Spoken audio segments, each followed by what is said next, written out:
Lots of farewell to spring, blooming, saying goodbye to the spring.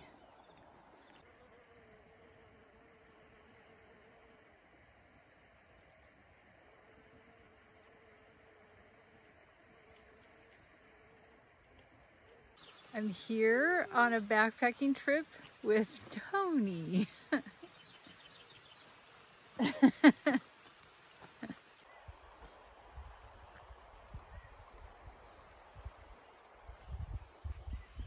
Still little pockets of spring remain.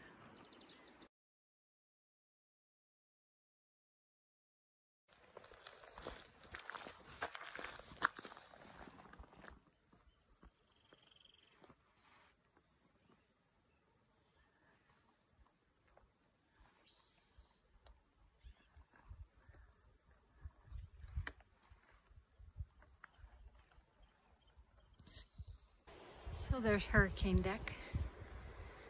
Looks like there's still a little green patch right up there.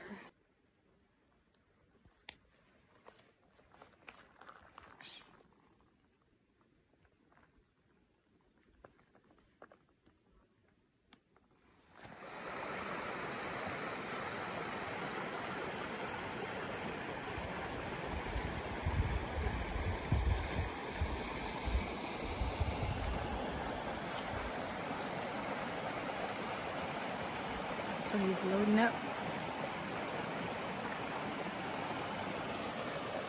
It's gonna be a long, hard hike.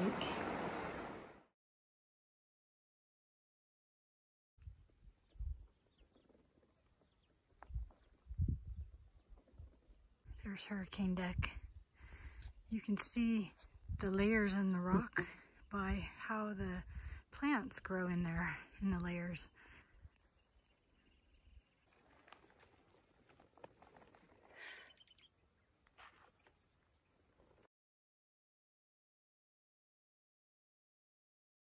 There's looking out towards the north of the Condor Trail. It's really more like northwest. And behind that prominent rock outcrop would be the trail to Manzana Schoolhouse. And down in there is where the Manzana Trail is. This climb is pretty brutal. I have almost 16 pounds of water in my pack. My pack is about, I don't know, 9-10 pounds without the water.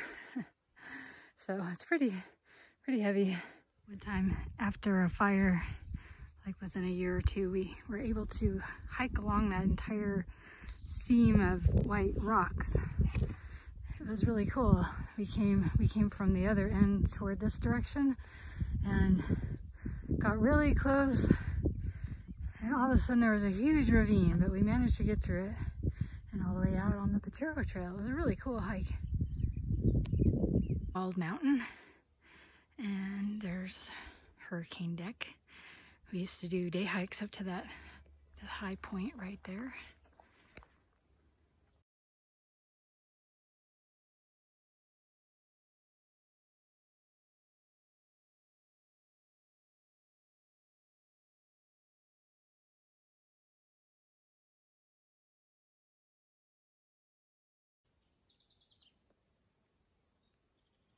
The Negus Cave.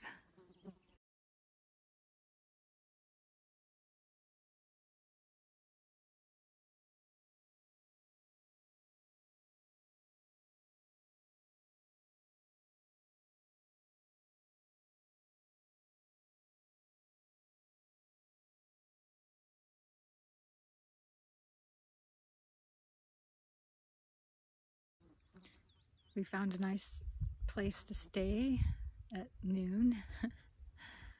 There's not much to do. It's hot. There's a cloud cover coming, which is nice because there's no shade. I found a small tree, provides a little bit of shade. There's a lot of flies, but you know what? I'm not indoors and I'm not sitting on my couch and the bird's not yelling at me, so yeah, this is nice. I like it. Here I am, relaxing in my cave. Tony and I are cavemen, cave people, cave dwellers. Got my feet up. There we go. Just put my camera right here and then put on a movie. Yeah, that would be nice, wouldn't it? It fits perfect. My shelf.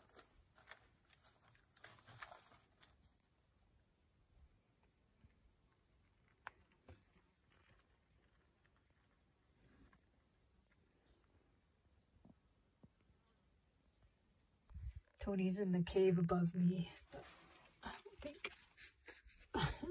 don't think I can show him. There's Tony's cave. How's your cave? It's nice and cool in here.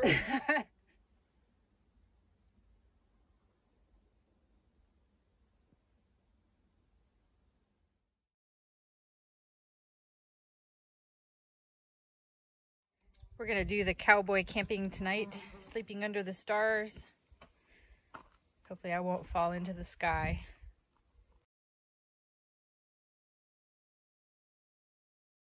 This is why you need a spoon and not a spork.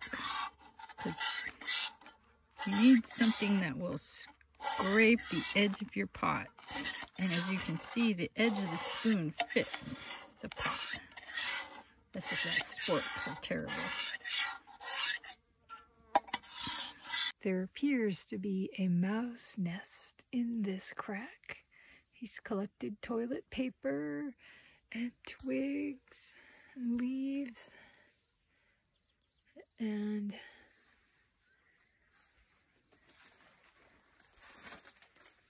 up here, there's another mouse pile. There's more twigs and it looks like some fresher leaves from that bush right there.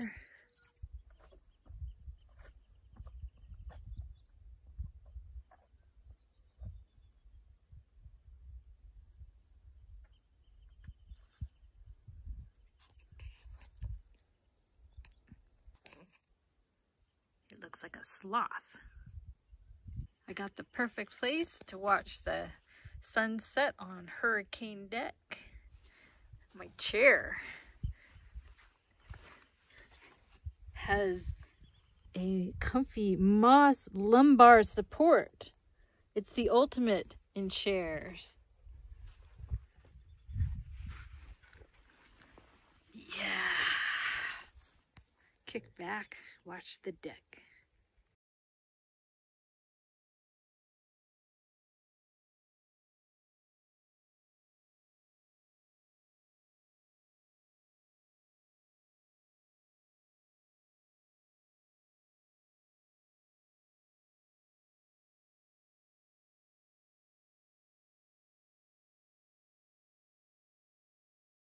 Good morning. It's morning. We're making our coffee. We've enjoyed a lovely evening, a lovely night in the desert with the stars. And the mouse jumped on me. We saw a mouse. There is a mouse living in the rock, just like I thought. And he jumped on me in the middle of the night. And he got to go flying. He got to see what it's like to fly. Well, it looks like I hauled up that much, too much water. What is that, 4 pounds? Oh well.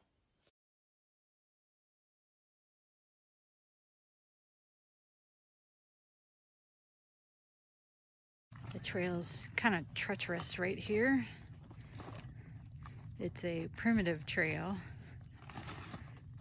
And if you're wondering, no, we did not go to that place. We just went near it.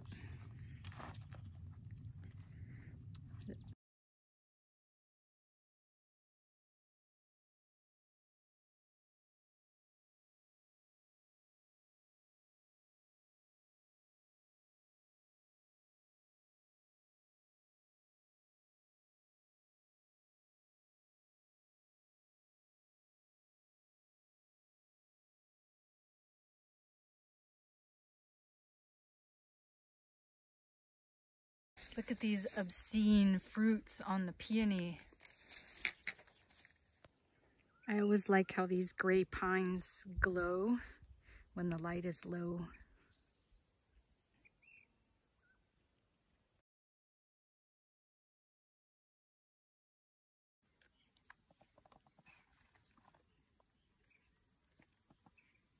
think he's eating that pollen.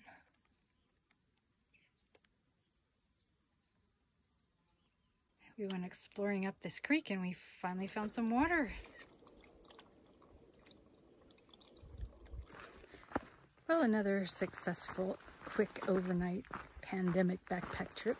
You have to get more and more creative to find places where there aren't a lot of people. So like on the Manzana Trail, there's tons of people.